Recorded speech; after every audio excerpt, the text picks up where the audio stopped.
Assalamu alaikum warahmatullahi wabarakatuh. Dear students, we are going to start a new poem in our poetry, and the poem name is Our Casuarina Tree. हमारा कैसरीना पेड़। तो कैसरीना एक पेड़ है जो India में पाया जाता है। एंड आपको अगर ये पेड़ ना मालूम हो तो गूगल पे जा करके टाइप करके आप इस पेड़ को देख सकते हैं। हिंदी में इसको हम यानी कैसरीना का पेड़ कहते हैं। ओके, इस पोएम के राइटर हैं ध्रुव, जिनकी वफ़ात मतलब जिनकी पैदाइश हुई थी 1856 में और वफ़ात हुई थी 1857 में। तो आइए हम first of all about the poetess को जानते हैं। इस शायरा के ताल्लुक़ से हम चंद बातें जानते हैं, उसके बाद हम देखेंगे अबाउट द पोएम नज़्म के ताल्लुक़ से। तो आइए शुरू करते हैं अबाउट द पोएट्स शायरा के ताल्लुक़ से। ध्रुव was born in 1856 in Kolkata, in a very respectable Bengali family. कहते हैं कि ध्रुव दत्ता की पैदाइश हुई थी 1856 में कलकत्ता में एक बहुत ही काबिले एहतराम बंगाली ख़ानदान में। तो यानी कलकत्ता ये इसका नाम था, लेकिन अब इसमें चेंजिंग आ चुकी है इस नाम के अंदर। अब इस नाम को हम क्या कहते हैं? कोलकाता कहते हैं, कोलकाता कहते हैं। तो रिस्पेक्टेबल मीन्स होता है काबिले एहतराम। Her father's name was Govind Chandra Dutt. इनके वालिद का नाम गोविंद चंद्र दत्त था। He went to Europe with her father at a very young age. ये यूरोप गई थी अपने वालिद के साथ काफ़ी छोटे उम्र में। Okay, at a very young age means छोटी उम्र में। Okay, she received her education there under the loving care of her father. उन्होंने मतलब वहाँ पर अपनी तालीम हासिल की अपने वालिद के प्यार भरे एहतिमाम के साए में। Okay, at the age of 12 और 11 साल की उम्र में she was admitted in a school at Nice in France. और 12 साल की उम्र में उन्होंने दाखिला लिया था एक स्कूल में नाइस, फ्रांस में। नाइस जो है एक शहर का नाम है जो फ्रांस में है। तो यानी 12 साल की उम्र में इन्होंने फ्रांस के नाइस शहर के अंदर एक स्कूल में एडमिशन लिया। लेटर बाद में, लेटर मीन्स बाद में। She got her education in London. इन्होंने अपनी तालीम हासिल की लंदन में एंड कैम्ब्रिज और कैम्ब्रिज में। She had perfect command over French. और ये फ्रेंच लैंग्वेज में काफ़ी माहिर थे। To have a perfect command means to have mastery, यानी मास्टर होना उस चीज़ में। तो ये फ्रेंच भाषा में बिल्कुल मास्टर थी, बहुत माहिर थी। इंग्लिश में भी ये माहिर थी एंड बंगाली, और बंगाली में भी ये माहिर थी। She could speak French very fluently even at the age of 12. और वो बोल सकती थी फ्रेंच ज़ुबान को काफ़ी फर्राटे से 12 साल के उम्र ही में। यानी जब 12 साल की थी तो फ्रेंच जो भाषा है उसको काफ़ी मतलब फर्राटे से बोलती थी। तो यहाँ पर टू स्पीक फ्लुएंटली मीन्स होता है फर्राटे से बोलना। ओके, शी कुड या she was a poetic genius, और इनके पास एक शायराना काबिलियत थी। यानी आप कह सकते हो she was a poetic genius, वो एक शायराना काबिलियत थी। She was interested in Indian songs and legends, उनको दिलचस्पी थी इंडिया के गानों में और इंडिया के महान महान हस्तियों में। लेजेंड्स मीन्स होता है महान लोग। ओके, या she died very young at the age of 21, और इनकी वफ़ात हो गई थी बहुत ही जल्द 21 साल के उम्र में। During the last 4 years of her life, she wrote a number of poems. अपने ज़िंदगी के आखिरी 4 सालों के दौरान she wrote a number of poems, उन्होंने काफ़ी सारे नज़म लिखे। Her famous works are, और उनके जो फेमस काम हैं, मशहूर काम हैं, वो क्या हैं? A sheep cleaned in French fields, and ancient ballads and legends of Hindustan.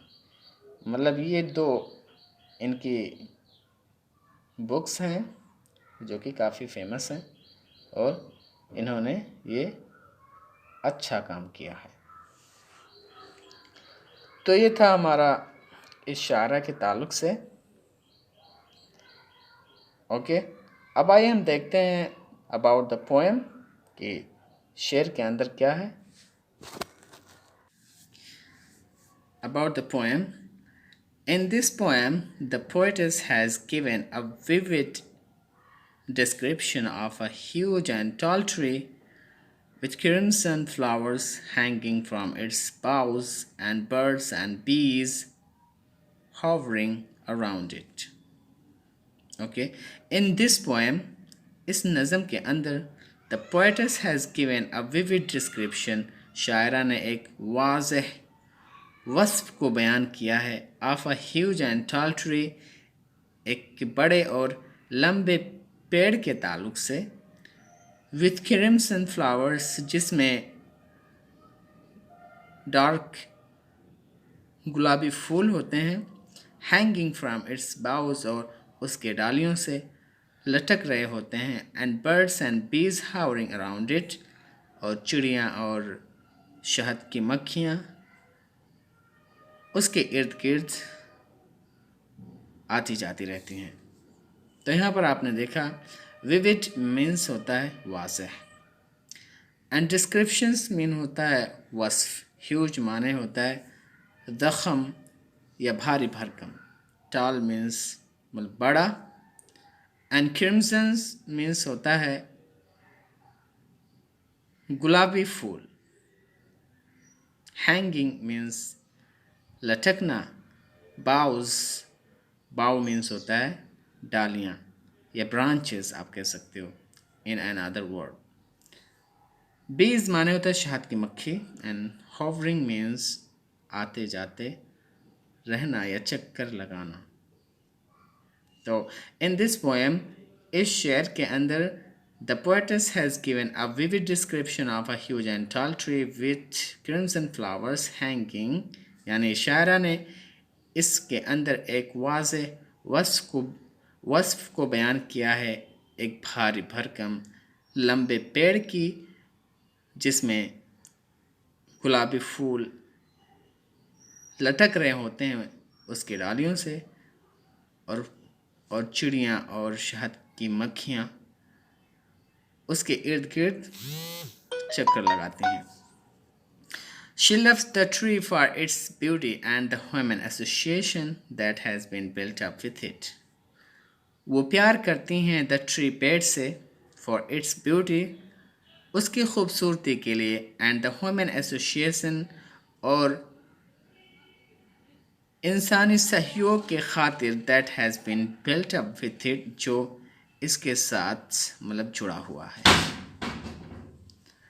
तो ब्यूटी मीन्स यानी मतलब खूबसूरती, ह्यूमन एसोसिएशन मीन्स इंसानी सहयोग, इंसानी साथ.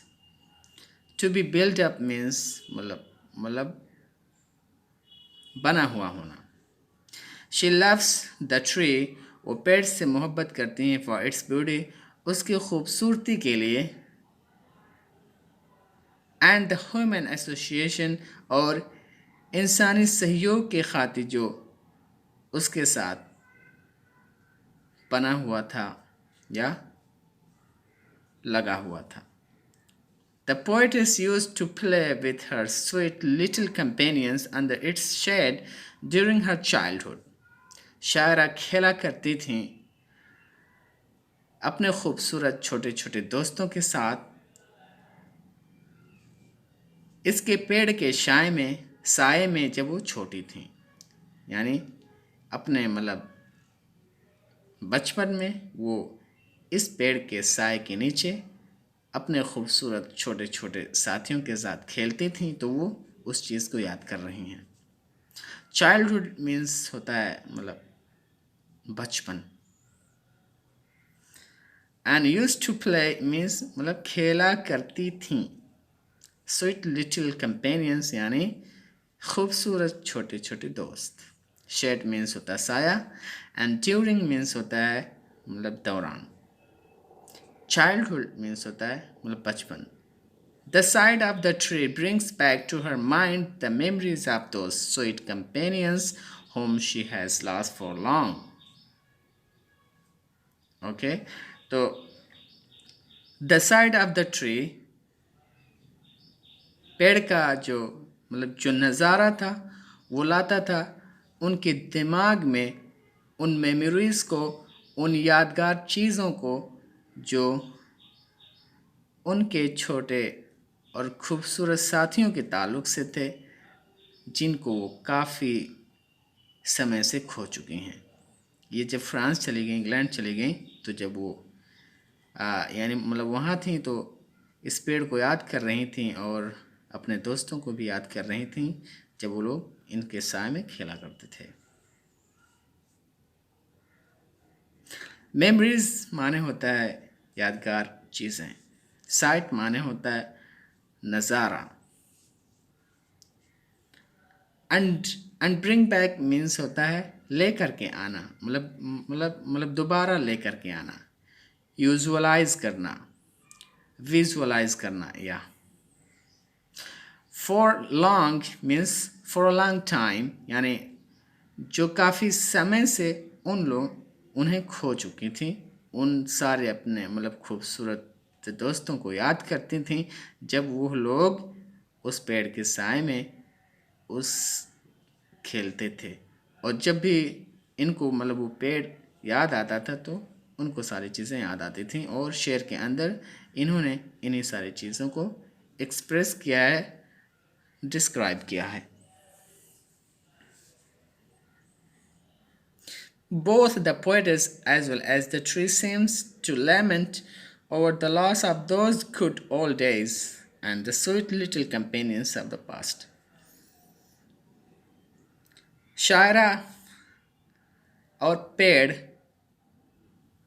दोनों मातम करते हुए दिखते हैं इस शेर के अंदर. Over the loss of those good old days, उन पुराने अच्छे दिनों के खोने पर, और छोटे खूबसूरत दोस्तों के खोने की वजह से माजी में. यानी मतलब जो शायरा हैं वो भी और वो पेड़ इस शेर के अंदर लेमेंट करते हैं, लेमेंटेशन करते हैं, मातम करते हैं अपने खोए हुए उन ओल्ड अच्छे दिनों को, और अपने उन छोटे और ख़ूबसूरत दोस्तों को भी याद करते हैं जो माजी में थे. तो सेम माने होता है मतलब लगना। तो ये जो शायरा है इस शेर के अंदर उस पेड़ को बयान करते हैं और उस वक़्त को याद करते हैं जब ये खेला करती थी अपने छोटे खूबसूरत दोस्तों के साथ उस पेड़ के साए में। और ये पेड़ और ये खुद शायरा अपने उन दोस्तों को मिस कर रही हैं और उसे याद कर रही हैं और मातम कर रही हैं। तो लामेंट मीन्स होता है मातम करना। ओके, तो ये था हमारा about the poem and about the poetess. So I hope that you understood everything in today's lecture. See you later. Wassalamu alaikum.